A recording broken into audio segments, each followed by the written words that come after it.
കിണർ നിർമ്മാണം പൂർത്തിയാക്കാതെ കരാറുകാരൻ വഞ്ചിച്ചതിനെതിരെ പരാതിയുമായി പോലീസിനെ സമീപിച്ചപ്പോൾ നീതി ലഭിച്ചില്ലെന്ന പരാതി. വീടിന്റെ വാതിൽ പൊളിച്ച് മോഷണം നടത്തിയ സംഭവത്തിൽ പരാതി നൽകാൻ മാനന്തവാടി പോലീസ് സ്റ്റേഷനിലെത്തിയപ്പോൾ എസ്ഐ മർദ്ദിച്ചെന്നും ആരോപണം. കുറുക്കൻമുല സ്വദേശി അജീഷാണ് പോലീസിനെതിരെ ആരോപണങ്ങൾ ഉന്നയിക്കുന്നത്.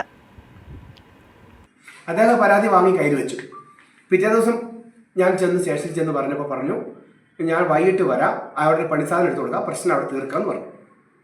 അയാളെ പരാതി അവിടെ സ്വീകരിച്ചത് അവിടെ എനിക്ക് റെസിപ്റ്റ് തന്നില്ല, പരാതി വാങ്ങി കയ്യിൽ വെക്കുകയാണ് ചെയ്തത് പവൻ എസ്ഐ.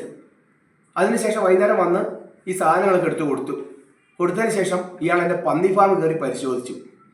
പന്നി ഫാം കയറി പരിശോധിച്ച ശേഷം അയാൾ പറയുകയാണ്, നിൻ്റെ പന്നി ഫാം ഞാൻ പൂട്ടിക്കും, നീ അല്ലടാ നിൻ്റെ വീടടിച്ച് പൊളിച്ചേ. വീടടിച്ച് പൊളിക്കുന്ന ഭീഷണിപ്പെടുത്തിയിട്ട് അന്ന് രാത്രി തന്നെ വീടടിച്ചു ആരോ പൊളിച്ചിരുന്നു. അതടക്കമാണ് ഞാൻ പരാതി കൊടുത്തത്. എന്നിട്ട് ഇയാൾ വന്നതിന് ശേഷം പറയാണ്, നീയല്ലേ വീടടിച്ച് പൊളിച്ചേ, നീയല്ലേ കള്ളൻ, അവരുടെ ഗ്യാസ് കുറ്റിയൊക്കെ കളവ് പോയല്ലോ, അതിന് പൈസ നീ കൊടുക്കണമെന്ന് പറഞ്ഞു എന്നോട്.